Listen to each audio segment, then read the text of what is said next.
So it's been about a year since the last time we got the chance to talk to you. How have you been since then? I've been pretty good. I've been still working with music. I just recently started doing more video game live streaming and getting into that. Also, a lot has changed. I've actually started transitioning since the last time I talked to you guys, so I'm really excited to show the progress. But pretty good. Looking good. Not gonna lie, looking good. So now that you've been doing conventions for a couple years now, all over the United States. You've been doing this convention now for about 3 years. How's it been to see it grow? I'm really excited to see this con grow. It's super homegrown. It's right in my backyard. So I'm just really excited to see like all the cool cosplays, and it's really neat. The vendor room's really stepped up this year. Artist alley is booming. The hallways are crowded, and that's a really good sign. So. Again, sorry, jumping into the next question as I try to jump over that one.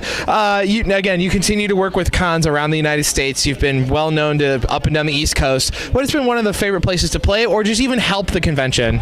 So I obviously want to say this one just because I had a privilege to see it in its first year perform last year. And then I loved it so much I wanted to come back as a paid attendee this year. So I'm just really excited. I really enjoyed starting up a couple cons up in Detroit.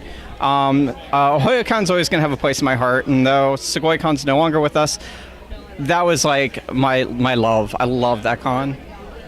Alrighty, and when we last talked about helping some new people come up in the world of DJing, we had interviewed DJ Everett this weekend. What was it like mentoring some people like that and getting them started in the world of DJing?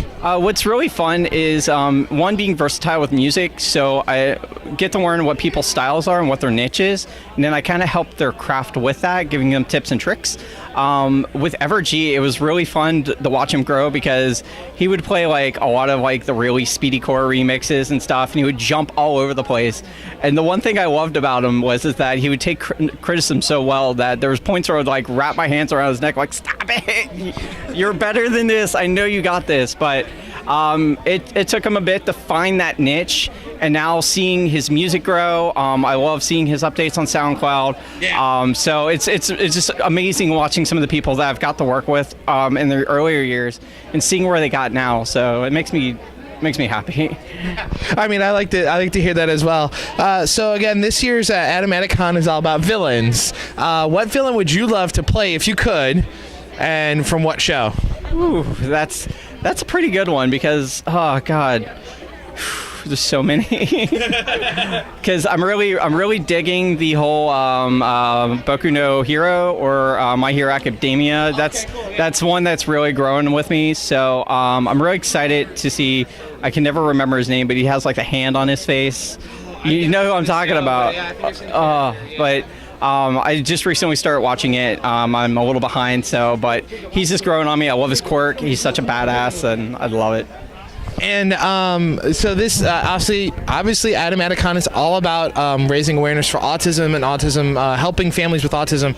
What does that mean for you personally? We know that you have a little bit of connection to that. So what does it mean when the con reached out and said, hey, can you come and share your experiences and help people understand more about what it takes to be part of a family that has someone that has mental disabilities or autism itself?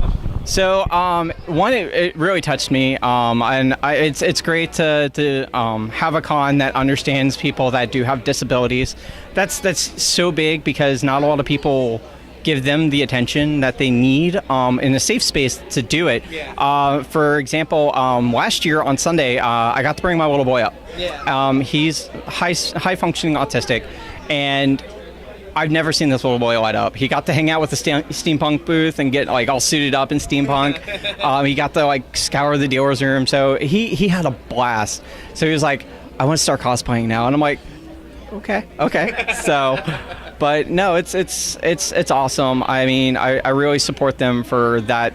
If any reason that I could narrow it down, that one alone is just because I see so many people when they go into like big cons and they just have meltdowns or they need a break. I know I do, and it's like, like I need to go reset and then come back and we're good. But like some people that are like super on the spectrum, yeah. Again, it touches both of us very passionately. So kind of thing, wrap things up. Where can we find you online to hear some of your wonderful music and potentially see you at a show? And then a message you want to get to the fans that have been able to keep up with you and just enjoy your music. So best way to keep up with me is obviously my personal Facebook. I don't have like a sub page just because one page is hard enough to keep up. But I post very regularly on there. So any new shows I'm doing or music I'm working with, you'll find me there. SoundCloud, I've kind of ghosted away from now. I mostly throw things up now on Mixcloud just because it's unlimited and I can put more mixes out there. And then I do live streams on my own Facebook.